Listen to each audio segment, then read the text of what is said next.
नमस्कार, आप देख रहे हैं 24 न्यूज। मैं हूं आपके साथ संजय मिश्रा। आइए देखते हैं आज की 25 बड़ी खबरें। उद्धव बालासाहेब ठाकरे की शिवसेना को लगा एक और झटका। उद्धव गुट की नीलम गोरे ने थामा एकनाथ शिंदे गुट का हाथ। इससे पहले मनीषा कायंदे और विप्लव बजोरिया का हुआ उद्धव गुट की शिवसेना से मोहभंग। उद्धव ठाकरे गुट के शिवसेना नेता अंबादास दानवे ने नीलम गोरे के एकनाथ शिंदे गुट में शामिल होने की खबरों का किया था खंडन। दानवे ने साधा बीजेपी पर निशाना, कहा बीजेपी को अपनी ताकत पर नहीं है भरोसा, इसलिए अन्य दलों में फूट डालने का खेल रही है दांव। महाराष्ट्र की राजनीति में उथल पुथल के बीच कांग्रेस में जाने की बात पर अब बीजेपी नेता पंकजा मुंडे ने तोड़ी चुप्पी। कहा कुछ तथाकथित न्यूज चैनलों ने मेरे कांग्रेस में जाने की फैलाई अफवाह। मैं शपथ लेती हूं कि मैंने ऐसा कोई फैसला नहीं किया, ये खबरें हैं बिल्कुल अफवाह। पंकजा मुंडे को लेकर कांग्रेस पार्टी के महाराष्ट्र प्रदेश अध्यक्ष नाना पटोले का बयान। कहा पंकजा यदि कांग्रेस पार्टी में आना चाहती हैं तो उनका तहे दिल से स्वागत। नाना पटोले का बीजेपी पर हमला। कहा बीजेपी सिर्फ दूसरों के घर तोड़ने का करती है काम। महाराष्ट्र का मंत्री बनने के बाद राष्ट्रवादी कांग्रेस पार्टी के वरिष्ठ नेता धनंजय मुंडे का उनकी बहन पंकजा मुंडे ने किया अभिनंदन। माथे पर तिलक लगाकर पंकजा मुंडे ने उतारी धनंजय मुंडे की आरती। 17 से 18 विधायक हमारे संपर्क में, यदि मेरा कहना झूठ साबित हुआ तो कभी नहीं लूंगा शिवसेना का नाम। उद्धव ठाकरे गुट के सांसद और प्रवक्ता संजय राउत का बड़ा बयान। शरद पवार गुट के 3 विधायक अजीत पवार गुट में होंगे शामिल। मंत्री धर्मराव अत्राम ने किया बड़ा दावा। उद्धव ठाकरे और राज ठाकरे के बीच होने वाले गठबंधन में मध्यस्थतों की नहीं है जरूरत। ठाकरे बंधु एक दूसरे से कभी भी कर सकते हैं बातचीत। उद्धव ठाकरे गुट के प्रवक्ता संजय राउत ने कसा अभिजीत पानसे पर तंज। पिछले दिन अभिजीत पानसे ने नाहुर में की थी संजय राउत से मुलाकात। अजीत पवार गुट के साथ बीजेपी ने तय किया चुनाव के लिए सीटों का बंटवारा। अजीत पवार गुट को विधानसभा चुनाव के लिए 90 तो लोकसभा चुनाव के लिए मिलेगी 13 सीटें। सूत्रों के हवाले से खबर।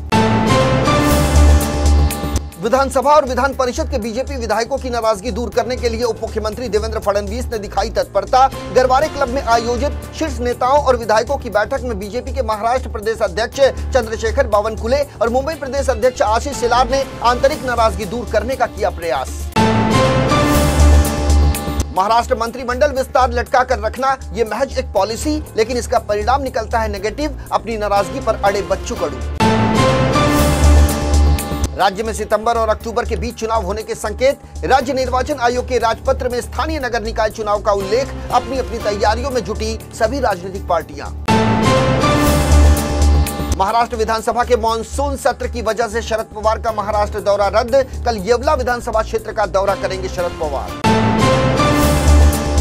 कांग्रेस नेता विजय वडेट्टीवार का बड़ा बयान। कहा प्रकाश अंबेडकर के साथ गठबंधन के लिए हम हैं तैयार। आगामी चुनाव के लिए वंचित बहुजन अघाड़ी के साथ जाने का कांग्रेस ने बनाया प्लान। कांग्रेस नेता राहुल गांधी को गुजरात हाईकोर्ट से बड़ा झटका। मानहानि मामले में गुजरात हाईकोर्ट ने खारिज की पुनर्विचार याचिका। कोर्ट के आदेश के खिलाफ कांग्रेस पार्टी ने किया आंदोलन। सरकार के खिलाफ की घोषणाबाजी।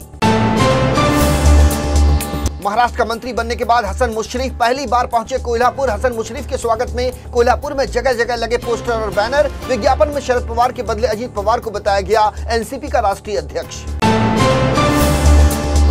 राष्ट्रपति द्रौपदी मुर्मू आज पहुंची महाराष्ट्र के शिरडी नगरी। पहली बार राष्ट्रपति ने साईं बाबा के दरबार में दर्ज कराई अपनी उपस्थिति। राष्ट्रपति के दौरे को लेकर शिरडी में सुरक्षा व्यवस्था चाक चौबंद। मध्य प्रदेश के सीधी पेशाब कांड को लेकर ट्वीट करने वाली सिंगर नेहा सिंह राठौड़ के खिलाफ भोपाल में एफआईआर दर्ज। अपने ट्वीट में उन्होंने पेशाब करने वाले को आरएसएस की पोशाक में दिखाया। गरमाई सियासत। मुंबई पुलिस के एंटी नार्कोटिक सेल ने हाई प्रोफाइल ड्रग्स रैकेट का किया पर्दाफाश। इंडियन ऑयल कंपनी और जीएसटी अधिकारी के बेटे को ड्रग्स के साथ रंगे हाथ किया गिरफ्तार। कुश्ती महासंघ के पूर्व अध्यक्ष बृजभूषण शरण सिंह को दिल्ली की राउज एवेन्यू कोर्ट ने किया तलब। महिला पहलवानों के साथ यौन शोषण के मामले में अदालत ने 18 जुलाई को पेश होने का दिया आदेश। कर्नाटक के मुख्यमंत्री सिद्धारमैया ने कांग्रेस की नई सरकार का पहला बजट किया पेश। बजट में कांग्रेस पार्टी की 5 प्रमुख चुनावी गारंटी को पूरा करने के लिए सालाना 52,000 करोड़ रुपए खर्च करेगी सरकार। करीब 1 करोड़ 3 लाख परिवार को लाभ मिलने का है अनुमान। पंजाब में शिरोमणि अकाली दल और भारतीय जनता पार्टी का लोकसभा चुनाव से पहले गठबंधन को लेकर अकाली दल के नेता सुखविंदर सिंह बादल ने कयासों पर लगाया विराम। कहा हमारी भाजपा के साथ गठबंधन की नहीं चल रही है कोई बात।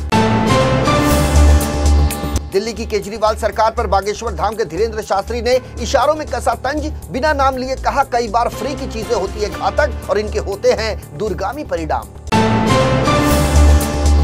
मध्य प्रदेश के सीधी में हुए पेशाब कांड के बाद सतना जिले से आया शर्मनाक मामला।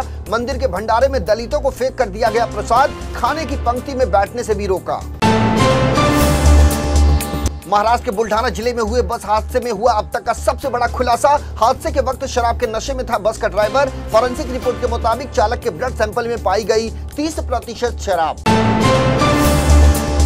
तो ये थी अब तक की 25 बड़ी खबरें। देश दुनिया की ताजा तरीन खबरों के लिए बने रहिए इन 24 न्यूज के साथ। मुझे और मेरी पूरी टीम को दीजिए इजाजत। नमस्कार।